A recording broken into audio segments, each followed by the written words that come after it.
Maayong buntag mga idol. Adlaw na po karon ng Domingo mga idol.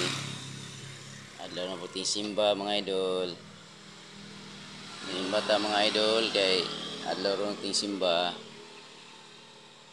Adlaw ron sa pag-alagad sa atong buhi nga Dios. Sa manimbatan niyo mga idol, kay adlaw karon ng Domingo pitsa 14 sa bulan sa Setyembre tuig 2025. Isig semana kay sara mga ang Ginoo, so di na to pakayason siya ato sa alagaran sa panahon sa adlaw nga Domingo.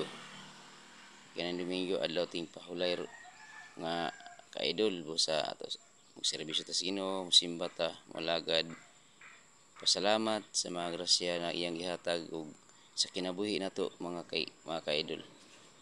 Ato mga idol, God bless.